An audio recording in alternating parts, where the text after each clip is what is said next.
Chers téléspectateurs, bonsoir. Nous vous présentons l'émission Réflexion sur le quotidien Cause la Caille. Aujourd'hui, nous allons vous parler de cette conférence de presse donnée par le maire Denis Coderre. Ce mercredi 25 octobre 2017, sur l'invitation des responsables de presse de l'équipe de la ville de Montréal, nous avons participé à la conférence de presse du maire Denis Coderre et son équipe à l'hôtel William Gray, salle de la bibliothèque à la rue Vincent, au Vieux-Port de Montréal. L'objectif du maire était de rencontrer les médias, plus particulièrement les médias communautaires, afin de discuter des enjeux des différentes communautés ethniques, culturelles et du futur de Montréal dans le cadre des élections municipales qui auront lieu le 5 novembre 2017. Notre reporter, Hilaire Absalon, était sur place. Écoutons le maire de Montréal, Denis Coderre. Alors, je suis Denis Coderre, maire de Montréal. Je veux vous remercier de cette présence. Nous, on fait ça continuellement à chaque élection. Je le faisais comme député ou comme ministre. Je pense que c'est important qu'on puisse se parler, être aussi en mode question-réponse pour définir les enjeux. Montréal est une merveilleuse métropole qui carbure avec sa diversité. Diversity is an asset, it's not a burden. And the fact that we have one of the 8 United Nations cities in the world, the fact that we are an Olympic city, the fact that we are a wonderful hub and a gateway in North America. Montreal have international leadership, and it's important at the same time that locally we can look through all our diaspora and all the communities, because there is some issues that we have to work on. Pendant les 4 dernières années, évidemment, peu importe votre provenance, vous êtes des citoyens. Notre rôle, c'était d'assurer de ramener l'intégrité au niveau de Montréal. Il y avait des problèmes de corruption, il y avait des problèmes de crédibilité. Très clairement, la fierté n'y était pas. Et en plus, vous le savez, on pesait pas très lourd par rapport aux autres niveaux de gouvernement. Donc, en fait, 100 jours plus tard, l'élection, on a mis sur pied cet inspecteur général qui a fait une différence et qu'aujourd'hui, on peut dire que l'intégrité est revenue à Montréal. On s'est assuré également de ramener cette fierté, pas parce qu'on avait la célébration des 375e qui a aidé beaucoup, mais parce qu'on a fait des gestes extrêmement concrets à plusieurs niveaux. On a investi davantage dans le transport, on s'est assuré d'investir dans les infrastructures, on est redevenu incontournable et extrêmement, je dirais, pertinent sur la scène québécoise, canadienne et internationale. Et puis aujourd'hui, 4 ans plus tard, bien évidemment, on veut continuer le travail. Vous avez vu que Montréal a eu énormément également de congrès sur la scène internationale. On a mis sur pied cet agenda du vivre ensemble. The Living Together agenda is a key one. This is the balanced approach between openness and vigilance.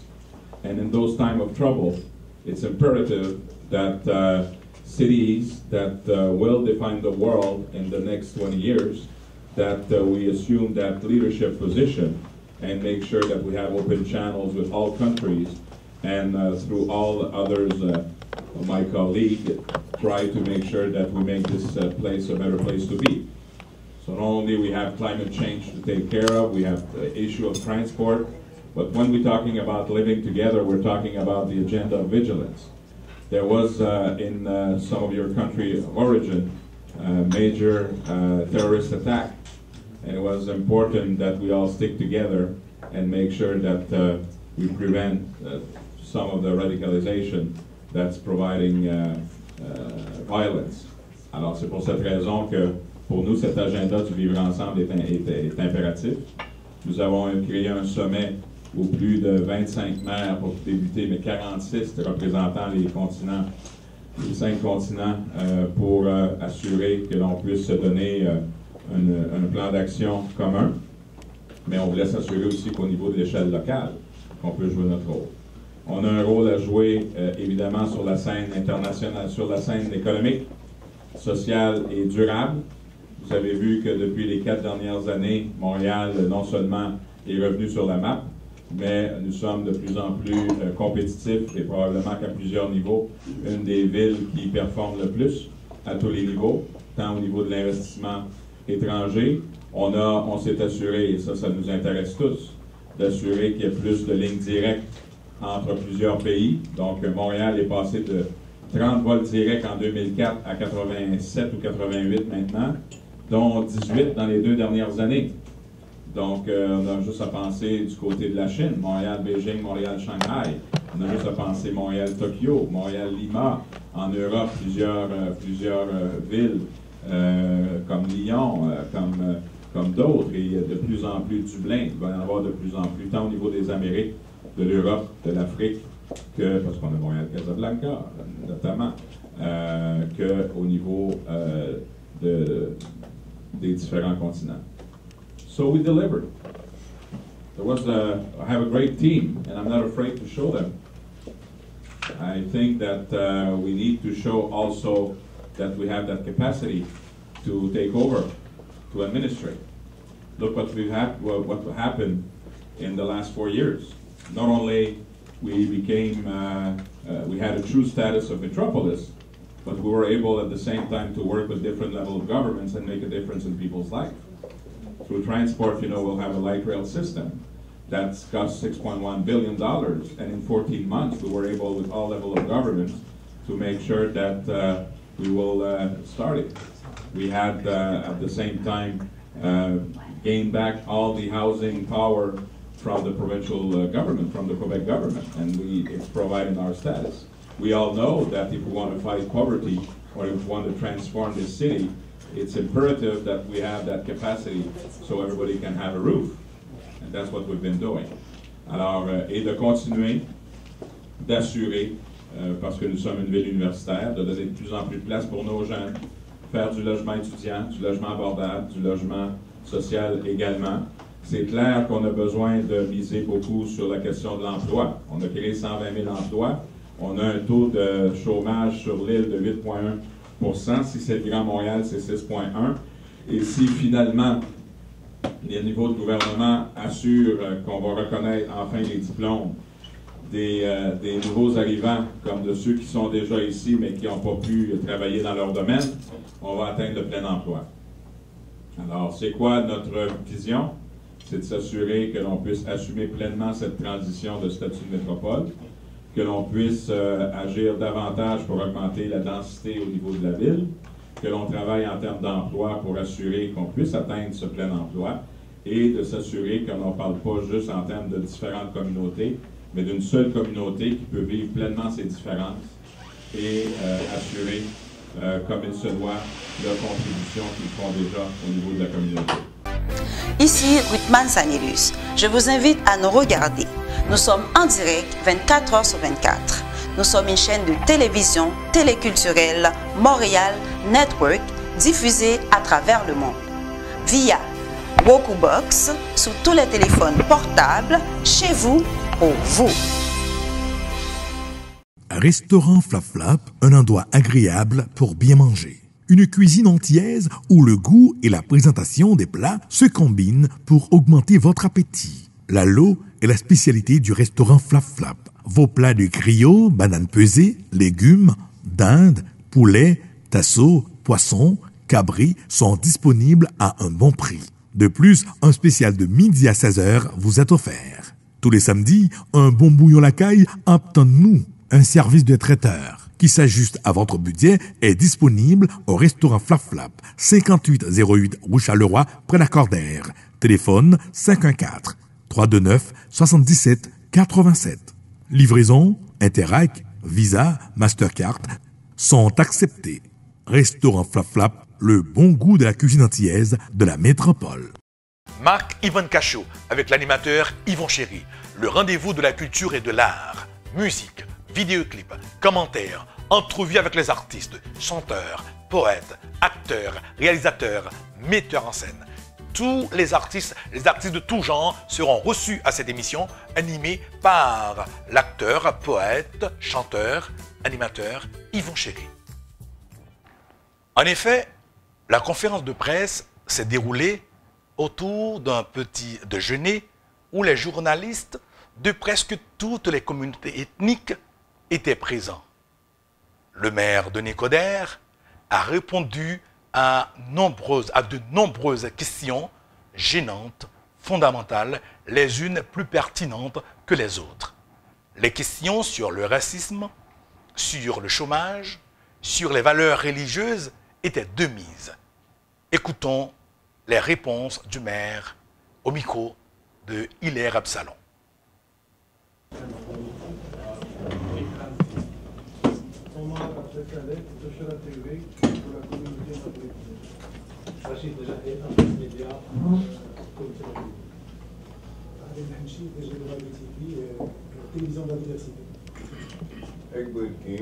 Montreal Community Contact, Black Caribbean, Black. Montreal. Mon nom c'est Chine, je viens de la communauté coréenne, Corée du Sud. Je m'appelle Joseph Chung, je suis le président des conseils d'administration de la communauté coréenne. Nous sommes à peu près 11 000 maintenant. Et presque 40% des maires indégés. Et donc nous avons décidé d'accueillir d'élèves, comme vous c'est pour ça que nous sommes ici. Je le maire. Merci. Merci. On est le principe du journal arabe, le Mashraqi al-Maghreb, de la communauté arabe. Akram Adaïm de Marocain du Canada. Ça again? Akram Adaïm de Marocain du Canada. Silvio Martin du journal La Voix de Portugal. Cyril Ekwala, émission Néo-Québec, majoritairement d'expression majoritairement francophone. Hi everyone, my name is Li An. I'm from Chinese Media North America Today, and I'm very happy to be part of the DNA of this city. Thank you. Paolo Scala, je travaille pour la radio italienne CFMB, 100% italienne. Habib Zarouf, syrien d'origine, je représente le journal Sabah al-Mashri Raouf.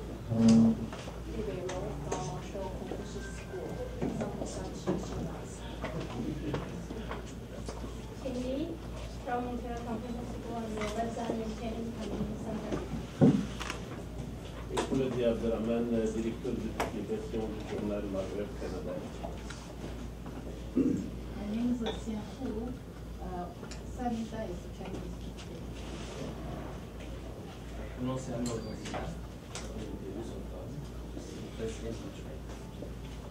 Mon nom est Justine Fondouli et je représente plusieurs médias. D'autres représentants des médias qui veulent se présenter? Oui. La télé portugaise à Montréal. Norberto Aguiar, journal Luso Presse, programme Lusac TV, communauté portugaise.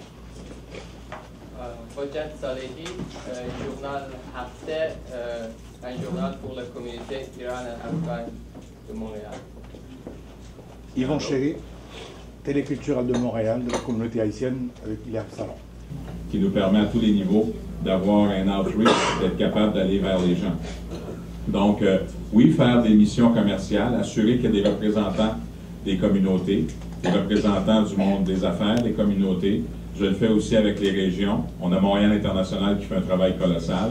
Et puis, je vais mettre l'accent beaucoup sur les relations internationales. Au mois d'avril prochain, on a un sommet du Vivre Ensemble à Casablanca. On a des invitations à Paris, à Chicago, on est à Quito, je vais aller à Shanghai, je vais aller à Beijing, on a fait Guangzhou, je vais aller à Séoul, comme je vous ai dit.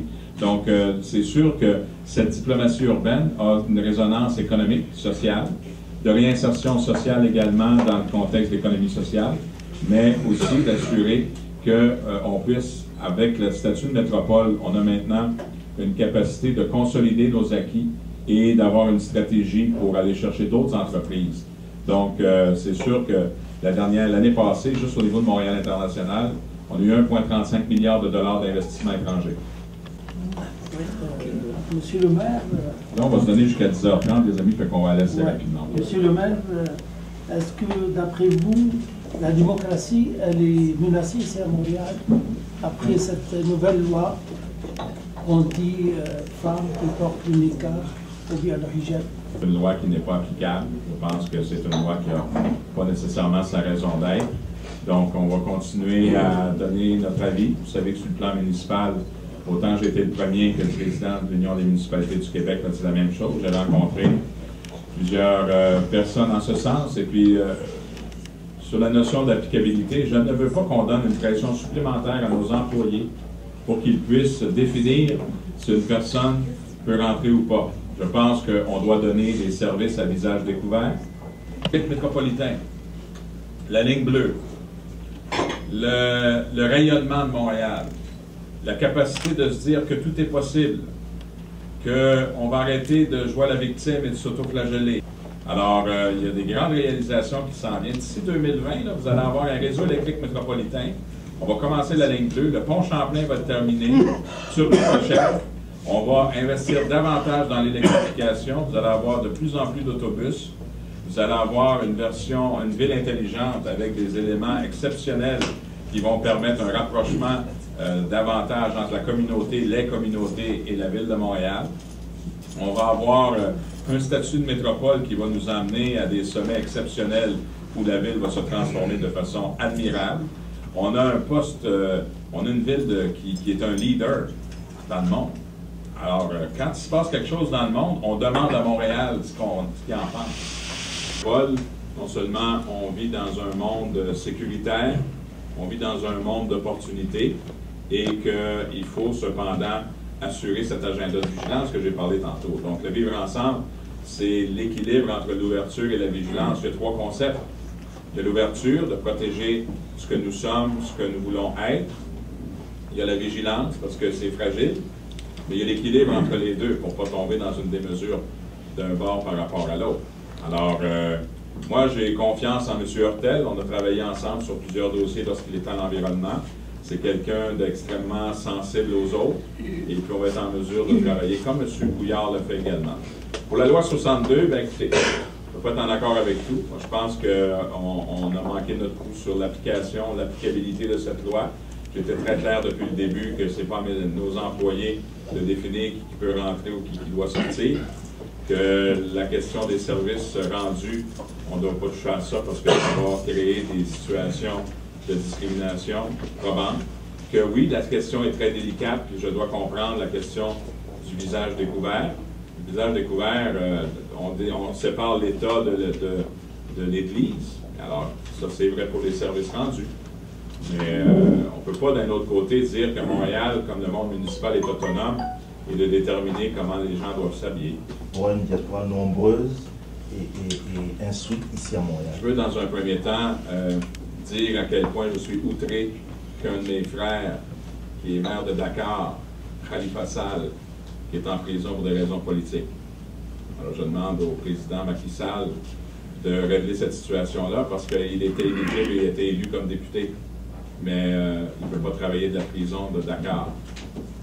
J'ai mon bon ami Adama de Bamako. On fait partie de l'Association internationale des maires francophones, dont la présidente est Anne Hidalgo de Paris. Donc on travaille très très fort ensemble. C'est pas juste une francophonie politique, ça doit être aussi une francophonie économique. Et pour moi, malheureusement, l'Afrique a été, tant en termes de perception qu'en termes réels, ces dernières années, était un petit peu le parent pauvre. Et puis moi, je pense que l'avenir va aussi passer par l'Afrique. Donc, on a besoin d'une stratégie très ponctuelle au niveau de l'Afrique, notamment de l'Afrique francophone.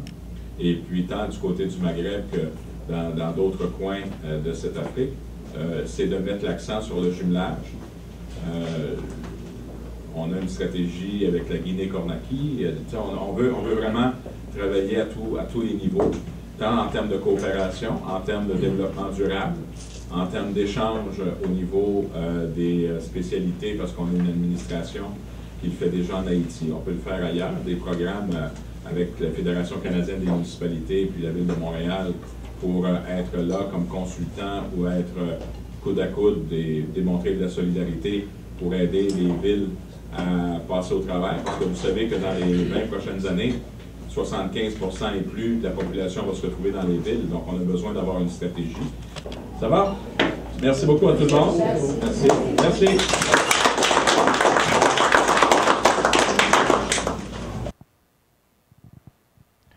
Chers téléspectateurs, nous avons présenté ce reportage justement sur la conférence de presse qui a eu lieu ce matin avec le maire de Montréal et son équipe, Denis Coderre, au cours des élections, des prochaines élections qui auront lieu le 5 novembre 2017.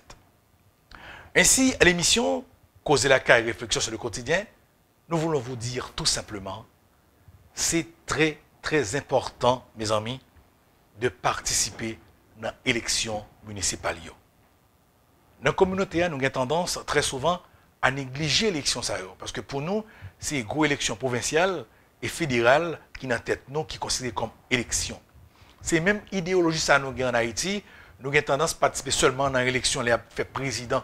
Nous oublions l'élection Kazek, nous oublions l'élection municipale, alors qu'il y a une importance capitale qui est même plus important même pour nous comme citoyens que une élection côté de mettre président ou mettre premier ministre.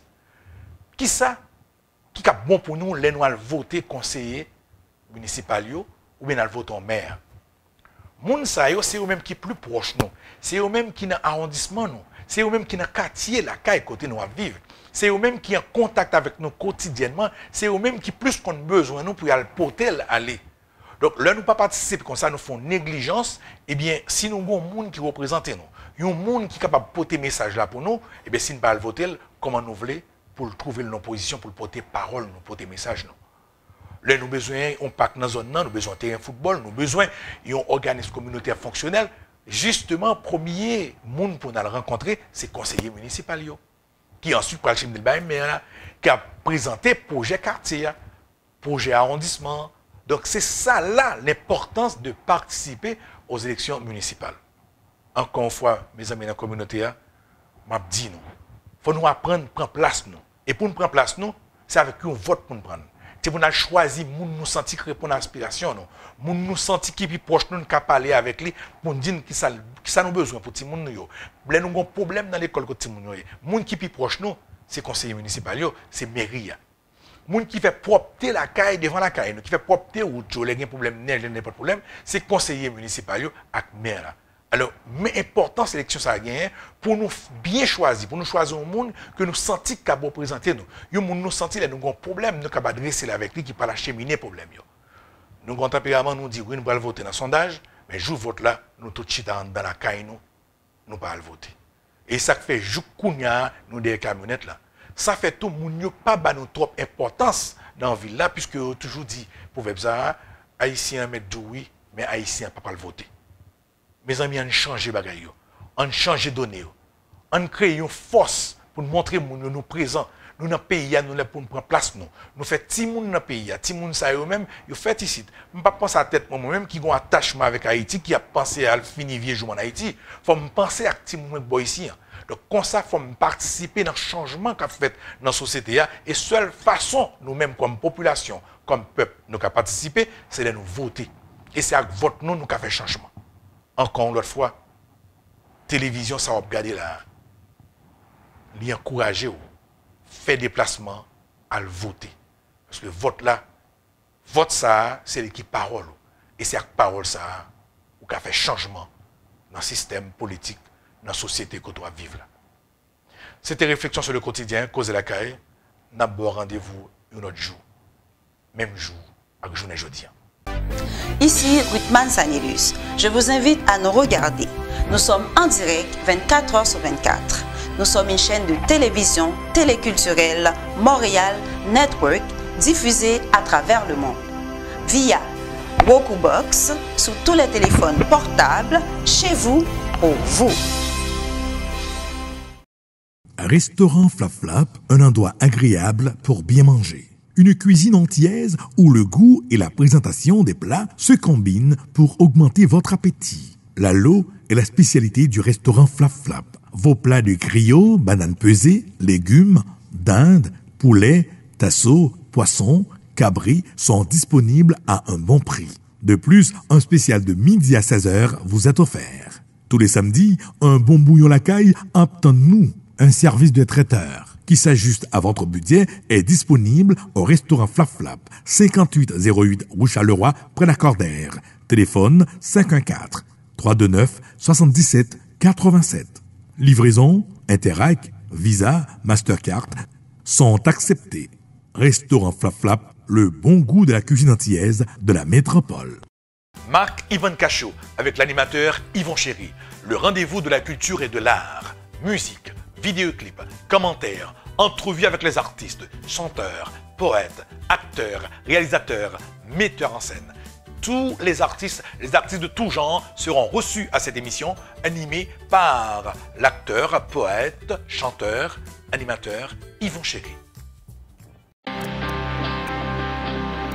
Téléculturel Montréal Network, nouvelle internationale, émission d'information, sport, art, analyse, reportage, économie, technologie, science, spectacle, réflexion. Téléculturel Montréal Network pour vous.